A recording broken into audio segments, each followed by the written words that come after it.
Kimberly Leonard, Business Insider. How are you? I live in Miami. Oh, wonderful, Yeah. wonderful. Yeah, Danny actually made it known that you were coming. Yeah, I used to work at the Washington Center. Yeah. Great being in the area. Do you live up in DC? Do you live up in DC or do you live in? Oh, great. I'm here the other person. Danny is in the with the Congressman. Okay, great. Oh, do you have a car? My new ones haven't come yet, so it'll be easier for you. Yeah, thank you. Yeah, I live right in Miami, so I've been, trying to visit up here and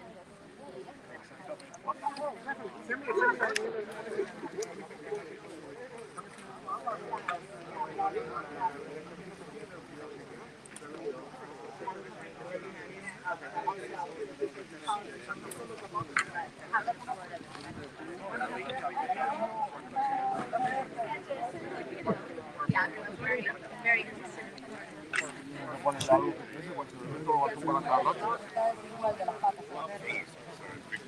Como quiera que lo ponga.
siempre mirándome. Eso de trata está lleno.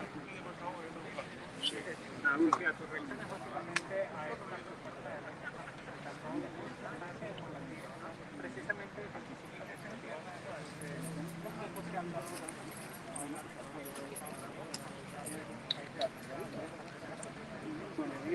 que no deben ser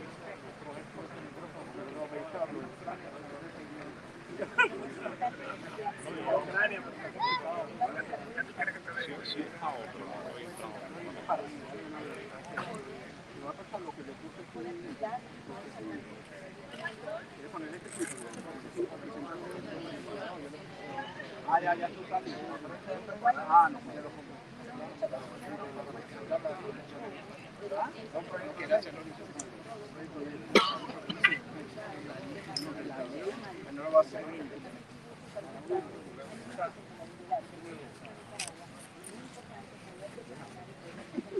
Vamos a hacer los nombres, güey. Después viene aquí y me coge el dedo.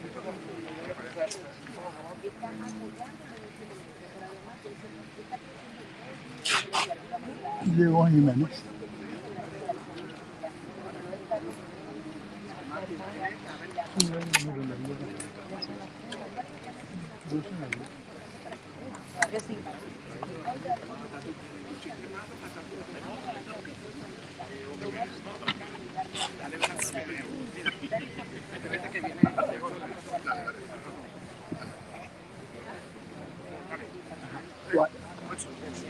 Tú has impulsado esto, ahora llega a concretarlo con el fin de trabajo que viene sumando a día, ¿no?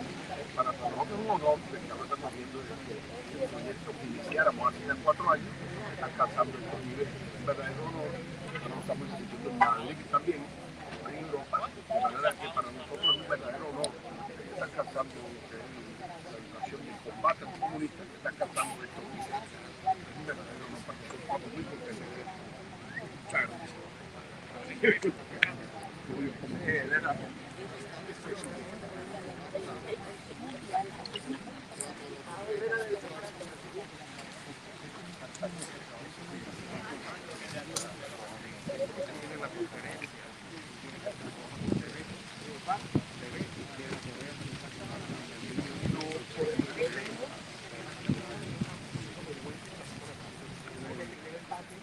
Para no parar. Entonces,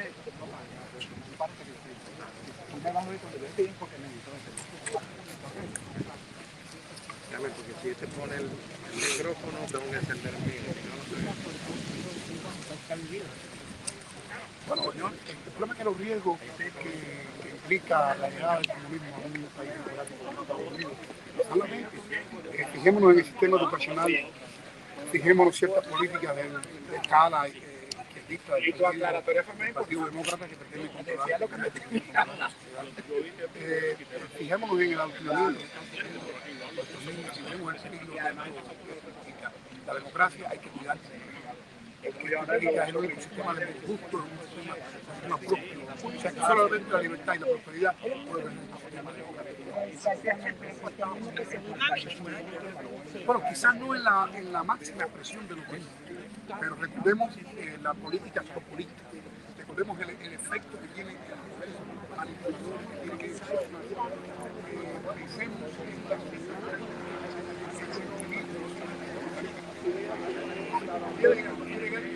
más que marginalizado, pero sí su idea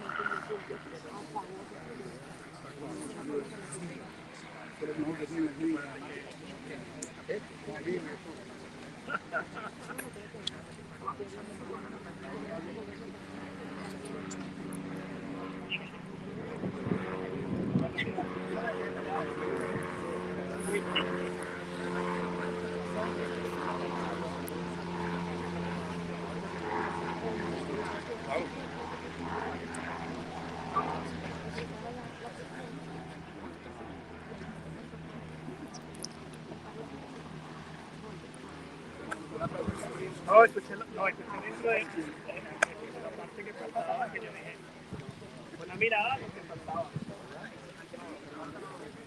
Por eso, más que le dije que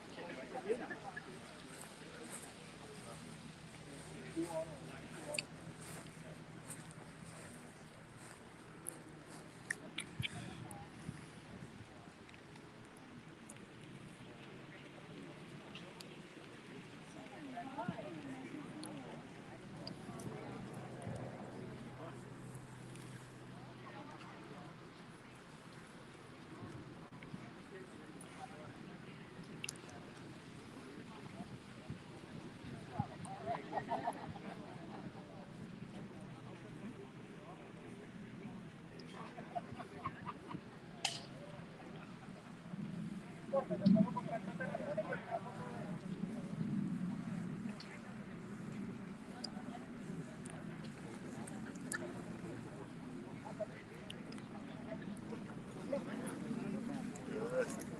we go. Yeah? Oh, yeah. What are you waiting for now? ¿Quieres que te me eche una foto de él?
Thanks for joining us tonight. I'm beginning to keep communications director. Just wanted to thank you all for joining us on something incredibly important moving forward.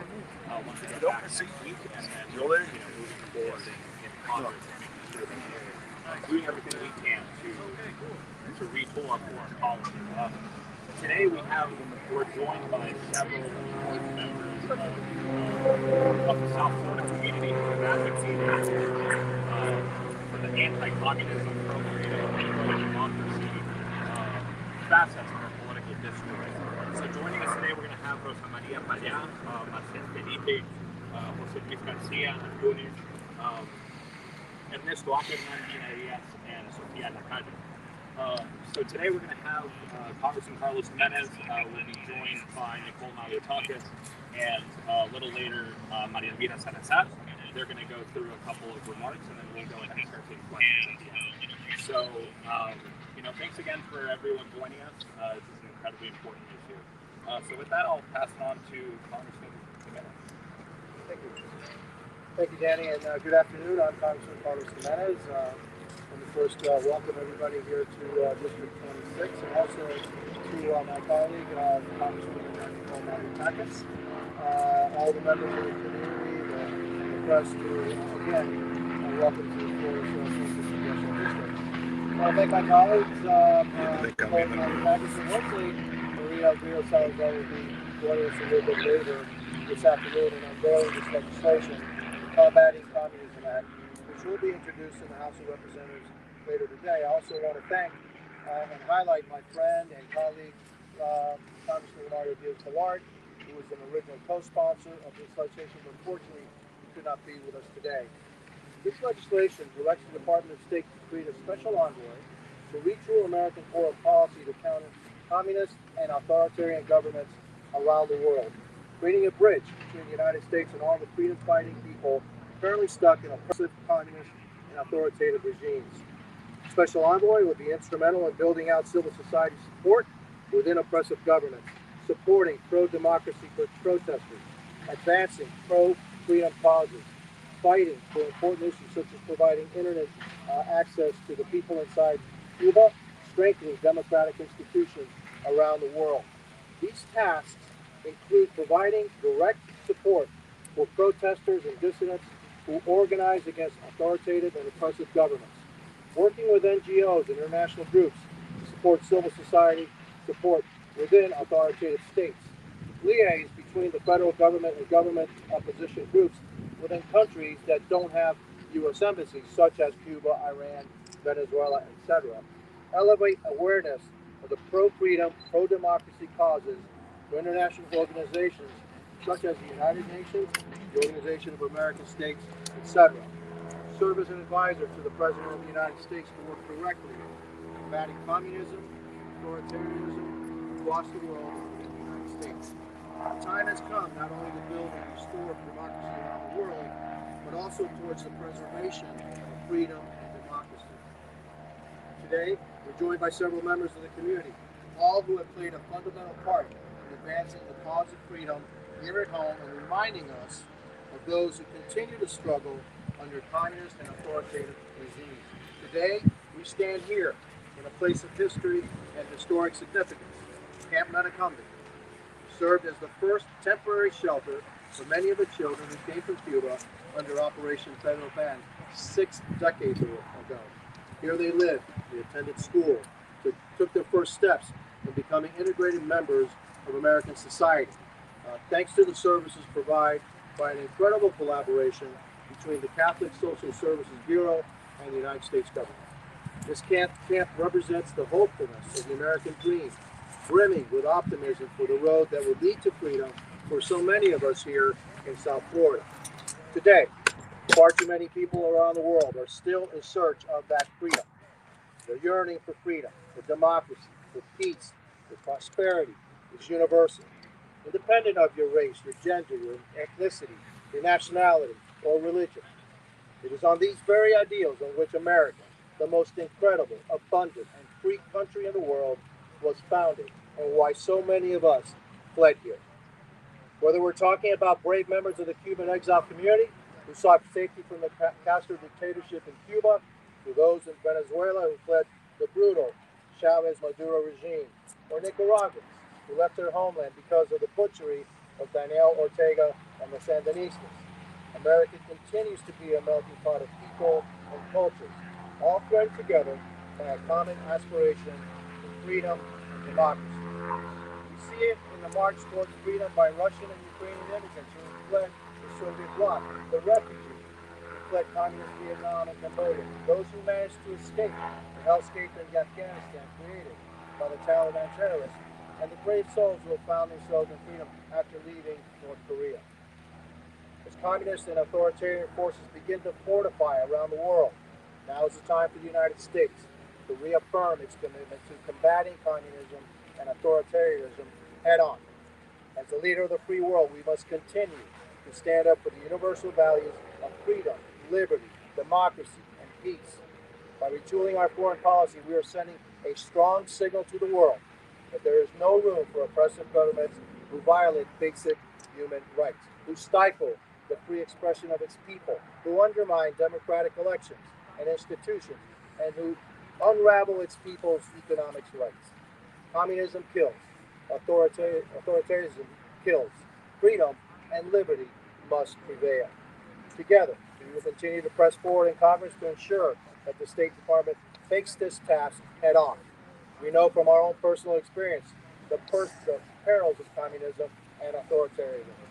Me personally, I know firsthand the American dream. Many of those who have fled communism and authoritarianism, as I fled Cuba with America, with my family when I was just a young boy, about 6 years old, in pursuit of freedom from the Castro dictatorship. In just one generation, my family went from Cuba to Congress. Only in a free, fair, and democratic country could that ever be achieved. It's time for us to ensure that every person in every corner of the globe has a fair and equal shot to freedom, democracy, peace, and to prosperity. And with that, I'm going to say a couple of words in Spanish before I turn it over to my colleague, Congresswoman Nicole Malliotakis. Hola, soy el congresista Carlos Gimenez. Quiero ser el primero en darles la bienvenida al Distrito 26 de la Florida. Quiero agradecer a mi colega Nicole Malliotakis por estar aquí para apoyar este proyecto de ley. También quiero resaltar el apoyo de mi amigo y mi colega Mario Elvira, que lamentablemente no pudo estar aquí con nosotros hoy. Estamos aquí para presentar la ley Combate al Comunismo. Esta legislación crea una posición de representante especial dentro del Departamento de Estado para reformar la política extranjera de los Estados Unidos para combatir el comunismo y los gobiernos opresivos en el mundo. Esta posición será una puente importante entre el gobierno americano y aquellos que están luchando para la libertad y la democracia dentro de los países comunistas. El representante especial trabajaría para ayudar y sostener protestas pro-democráticas, avanzando la causa pro-libertad como restaurantes de Internet dentro de la isla de Cuba y ayudando a fortalecer las estructuras democráticas en el mundo. Tenemos que no solo restaurar la libertad y la democracia, pero también preservar la libertad y la democracia. Las responsabilidades de esta posición incluyen apoyar a las personas manifestando en contra de las dictaduras y gobiernos opresivos, trabajando con organizaciones no gubernamentales y grupos internacionales para apoyar la sociedad civil, conectar el gobierno federal con los grupos opositores dentro de los países opresivos y comunistas que no tienen relaciones formales con los Estados Unidos, por ejemplo, Cuba, Venezuela, Irán, etc. Promover la causa de la libertad y democracia dentro de las organizaciones internacionales como las Naciones Unidas y la Organización de Estados Americanos. Servir como asesor político para el presidente en todos los asuntos de combatir el comunismo. Está cayendo. Promover la causa de libertad y democracia dentro de las organizaciones internacionales como las Naciones Unidas y la Organización de Estados Americanos. Servir como asesor político para el presidente en todos los asuntos de combatir el comunismo y el gobiernos opresivos en el mundo y dentro de los Estados Unidos. Hoy nos unimos con varios miembros de la comunidad que han sido una parte importante de avanzar la causa de la libertad aquí en los Estados Unidos. Ellos nos recuerdan de la lucha constante que aquellos que viven bajo del comunismo. Hoy estamos en un lugar histórico que sirvió como el primer lugar de hospedaje para los niños que vinieron a los Estados Unidos por el programa de Pedro Pan. Aquí vivieron, fueron a la escuela, tomaron sus primeros pasos en convertirse en miembros importantes de la sociedad americana gracias a la colaboración entre los servicios católicos y el gobierno federal. Este campamento representa el sueño americano, el comienzo de la libertad para muchos aquí en nuestra comunidad. Todavía hay mucha gente en el mundo que sigue en busca de esa libertad. La aspiración a la libertad, la paz, la democracia y la prosperidad es universal. Independiente de su raza, tu nacionalidad o tu religión, estos ideales son porque tantos en el mundo se han venido aquí. No importa si estamos hablando de los miembros del exilio cubano que buscaron refugio de la dictadura castrista, o aquellos que escaparon del régimen de Chávez y Maduro en Venezuela, o los nicaragüenses que huyeron su tierra por la brutalidad de Daniel Ortega y los sandinistas. Vemos esa aspiración de la libertad, a la democracia universal, en aquellos rusos y ucranianos que dejaron atrás el mundo soviético, a los refugiados del comunismo en Vietnam y Camboya y aquellos que escaparon del Talibán en Afganistán.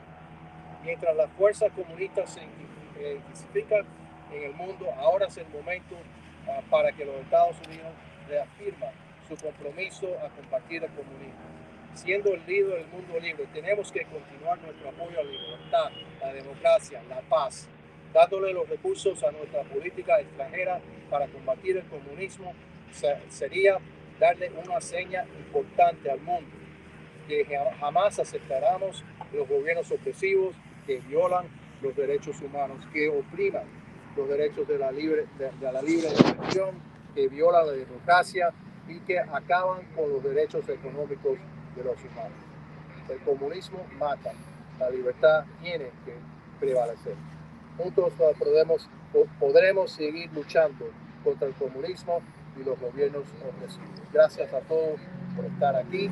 Y ahora le quiero dar la bienvenida. I want to now welcome and bring up my colleague, fellow Congress person from the great state of New York, a Cuban American, Cuban American heritage herself, knows the value of freedom, knows also the value of this piece of legislation creating the special honor. I want to introduce Congresswoman Nicole Malliotakis from New York. Thank you. Thank you, everyone. Good afternoon. Sorry, my hair is flying everywhere. My name is Nicole Malliotakis. I'm the member of Congress representing Staten Island and southern Brooklyn in New York's 11th district. I'm very proud to be here with my friend and my colleague, Carlos Gimenez, who is such a wonderful advocate for the people of this community, and also someone who has really brought the fight to stop socialism, to end communism throughout the world to the House of Representatives. And so from the very beginning, when we first met, it became a very tight bond because we both share similar familiar family experiences. As Carlos said, he came here as a 6-year-old boy from Cuba. My mom fled the Castro regime in 1959. And so Carlos and I are very dedicated to preserving the American dream for future generations and to also preserve our freedoms and liberties that we hold so dear in this country. But in order to protect our own freedoms and our own national security, we also need to be paying attention to what is happening around the world. And as a member of the House Foreign Affairs Committee, this is something that I take very seriously because we are seeing many adversaries around the globe who are trying to spread communism both far away and very near to our homeland. We're seeing what's happening in South America and the spread of communism there. We've seen what's happened, of course, to our homeland Cuba. We've seen what's happening to Venezuela. And we're seeing how it's spreading in Bolivia and Chile and in Nicaragua. And even here at home, we're seeing some sentiments of communism. What I will say is that this bill, I think, is necessary. And I think we saw how necessary it was over the summer when the people of Cuba, including my family who still lives there, were going to the streets calling for freedom, and how this administration ignored those calls, ignored those pleas, and didn't take the strong stand that you would think that the leader of the free world would take. And that is why we believe that it is so critical that there is a set individual within the Department of State that is going to be a special envoy and that is going to counter the communism and the spread of communism in these countries and across the globe using diplomacy, using, as Carlos said, NGOs, non-governmental organizations, pro-democracy activities within these lands, and also ensuring that Congress, all of Congress, is alerted to the newest threats of this spread. And so I'm very happy to be an original co-sponsor with Carlos. I thank him for his leadership in drafting this legislation. And I can tell you that we're going to fight very hard to get this bill passed. And it may not be this year because we don't control the legislative agenda in the House. But next year, I'm hopeful that we will, and that will make all the difference. But when you see what's happening right now with Russia, looking to put together the pieces of the Soviet Union and a potential invasion into Ukraine, when you see what Russia is doing in Cuba, 90 miles from our shores in terms of intelligence and military activity, we need to be very concerned. When you see what Communist China is doing in these international organizations, the World Health Organization, the way they've been able to manipulate the narrative about COVID, the way that they've been able to control who sits on the various committees of the United Nations and the UN Human Rights Council, this legislation is needed now more than ever. So thank you, Carlos. I look forward to working with you to fight for the passage of this bill. And I thank you all who are dedicated freedom fighters, and you're passing on what you've experienced personally, what your families have experienced, and going out there to make sure that we can stop it around the globe, and we make sure it never comes to the United States of America. In Spanish? No, I'm a little shy when it comes to Spanish. No. She's Cuban descent. Pero se crió en Nueva York, así que es griega y cubana. So, any questions on the bill and what we want to do? Yes.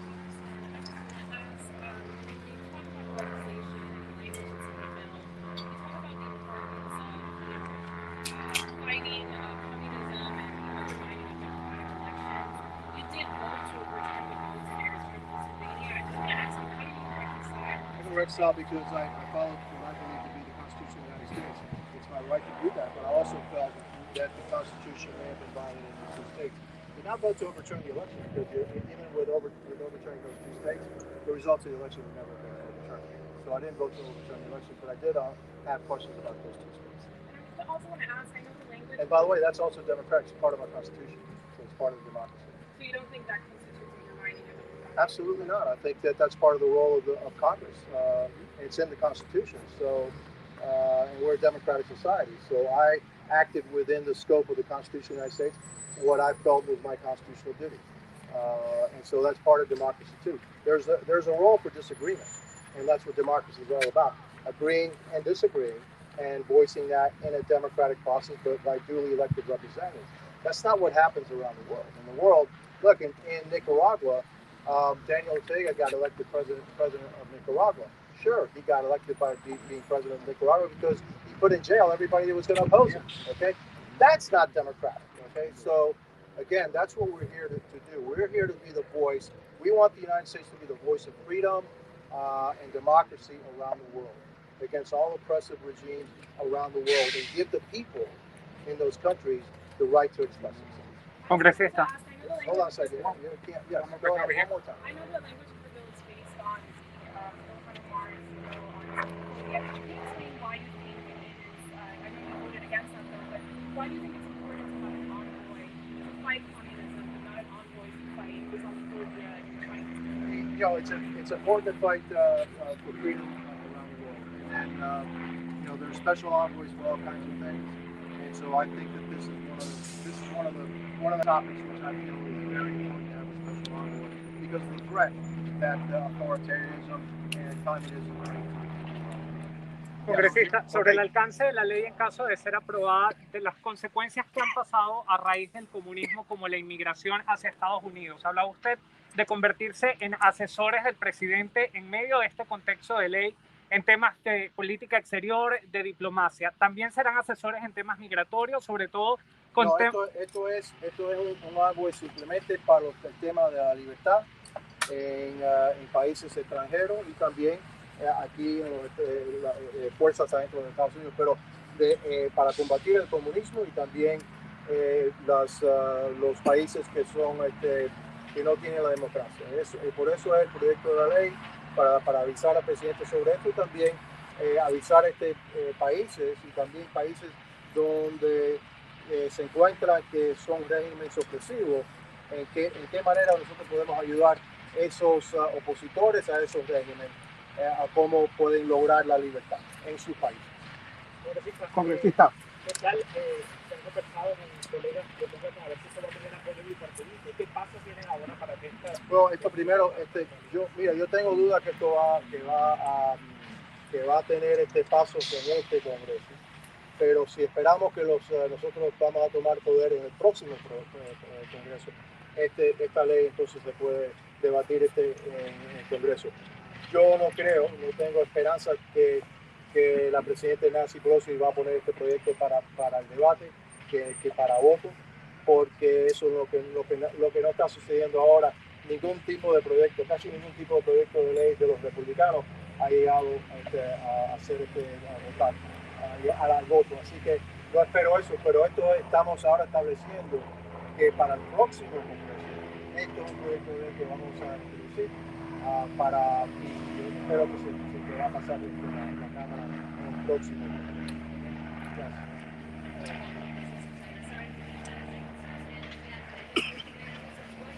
Gracias.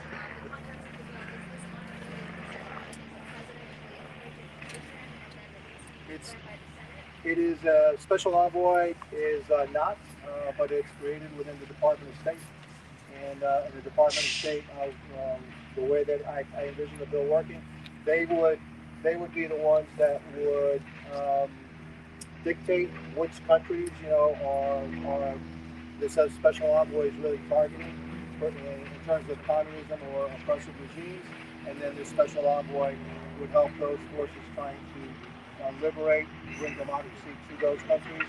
That's what the special envoy is for, and also to give advice to the president. But no, it's not something that Congresista, Canal 10 Nicaragua, Canal 10 Nicaragua. ¿De qué manera ustedes han venido trabajando el caso de Nicaragua, en el caso de los presos políticos?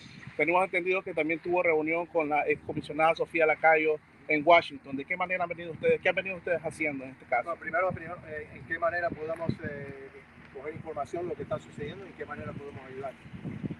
Pero también acuérdense que la política extranjera de los Estados Unidos está dirigido por el presidente de los Estados Unidos. ¿Qué tipo de presión le podemos poner al presidente de los Estados Unidos a ver qué manera puede ayudar la fuerza de la democracia en Nicaragua? Es lamentable lo que sucedió en Nicaragua, es un escándalo que un presidente puede encarcelar todos sus oponentes para ganar la presidencia. Eso es algo que este proyecto de ley está escrito para combatir y para ayudar las fuerzas adentro de Nicaragua a liberarse, a ver en qué manera podemos nosotros ayudar esas fuerzas para lograr la libertad en Nicaragua. Han trabajado fuertemente ustedes igualmente los congresistas del sur de la Florida en el tema de la protección del alcohol, los juicios y los abusos que están cometiendo contra menores, la represión que hay contra la población e incluso en medidas que han estado abogando ante el presidente Biden. ¿Cómo ven la administración Biden en este momento con relación a lo que está ocurriendo dentro de Cuba y el mensaje que tiene usted no solo para las comunidades venezolanas, cubanas, nicaragüenses, sino para los cubanos que están dentro de la isla? Bueno, el mensaje es que estamos trabajando para ver si esto es un mecanismo para ayudar a esas fuerzas adentro de esos países. No vemos que la administración del presidente Biden ha hecho mucho para lo que es la libertad adentro de Cuba. Nosotros le pedimos que si podía poner en internet para los cubanos que puedan mantener esto o establecer comunicación adentro de ellos, con ellos y con el mundo. Sabemos que tenemos la tecnología, ellos no están dispuestos a hacer eso ahora. Como he dicho con el presidente Biden, no escuche lo que dice, mira lo que hace. Y aunque puede ser que ha dicho ciertas cosas que son positivas, lo que no ha hecho lo que dice que va a hacer. Así que él ha sido bastante suave con este asunto sobre Cuba, y también acuérdense que la póliza del presidente Obama era muy diferente. Así que vamos a ver si ellos van a tomar pasos a replicar lo que pasó con el presidente Obama, aunque están diciendo que no. Así que tenemos que cuidarnos a ver lo que están haciendo. Como es una pregunta, como líder.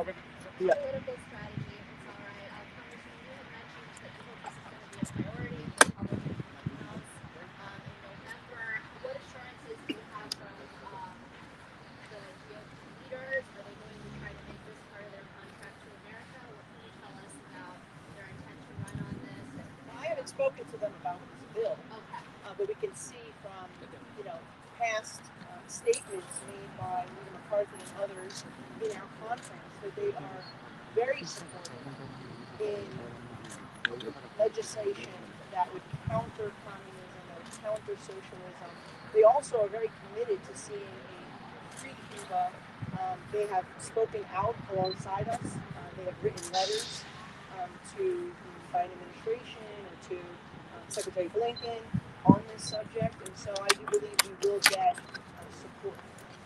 Yeah, back in 4 or 5 months ago, the leader was here. We met with many of the people that are behind us here. If you listen to them, he understands the importance of combating communism, socialism in our hemisphere. And so I would fully expect that this bill, if we gain a majority, will get their full support. You're trying to say here that this is more of a proactive approach, right? When there's a problem or a crisis, you send an envoy to solve it. This is the acknowledgement that communism is active, and you want to have an envoy assigned. Communism, authoritarianism is active around the world. People are living under oppressive regimes around the world. This is our commitment, our signal to the rest of the world that we, the United States, should be the guardians of freedom and basic human rights around the world. Because this is the beacon of freedom.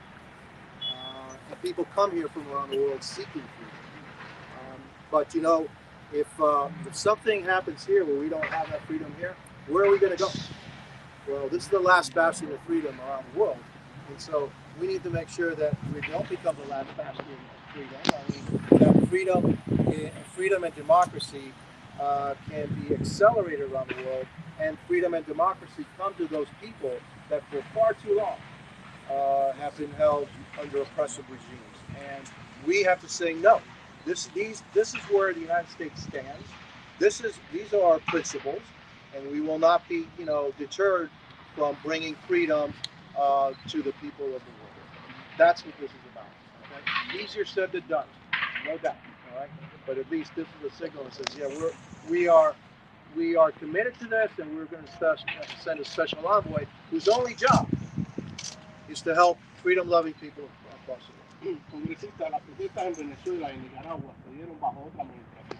No creo que seguir queriendo hacer de esto un tema político no ha dado ninguna respuesta final.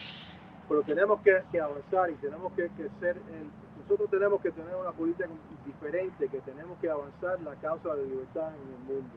Tenemos que ser el país que este es el país de la libertad. Tenemos que traer esos principios a todos y tenemos que ayudar esas fuerzas adentro de esos países que están luchando para la libertad. Esto es un paso pequeño, no es un paso que va a garantizar que venga la libertad, pero es el primer paso para lograr la libertad, no solamente en este hemisferio, que es muy importante para nosotros aquí, pero también en el mundo, que los Estados Unidos, los principios de los Estados Unidos es la democracia, la libertad y los derechos humanos. Por eso estoy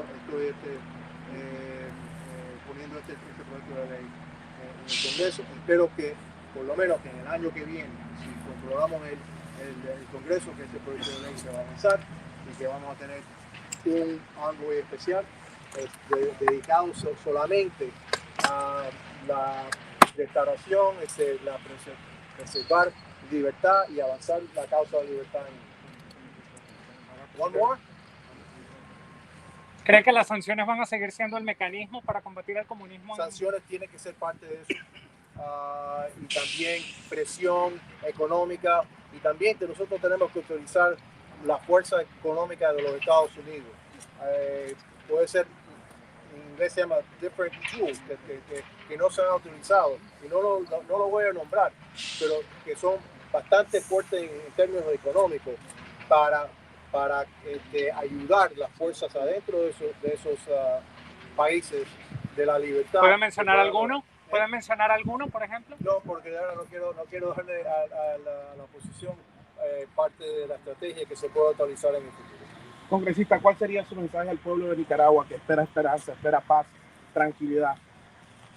Que siga luchando por la libertad, que mucho de esto tiene que pasar para lograr la libertad, mucho de esto tiene que hacer de adentro, pero que los Estados Unidos, especialmente si podemos hacer esto, y también tenemos que cambios en ciertas partes políticas de los Estados Unidos, tenemos que ayudar a todos los que están luchando por la libertad en Nicaragua, que tienen amigos aquí en los Estados Unidos, que sabemos lo que está pasando en Nicaragua y que vamos a hacer todo lo posible para luchar para su libertad, porque también Nicaragua es una parte por un tema más grande también, la lucha por la libertad en Venezuela, la lucha por la libertad en Cuba. Es muy importante para las personas aquí en esta parte de los Estados Unidos, y tienen amigos, los nicaragüenses tienen amigos sabiendo que eso es parte de un en inglés se llama question, una pregunta más grande de lo que está sucediendo en esta parte en nuestro hemisferio, y eso es un cáncer que tenemos que parar, y ese cáncer lamentablemente está establecido en Nicaragua. Muchas gracias a todos. ¿Alguna entrevista individual a los miembros de la comunidad?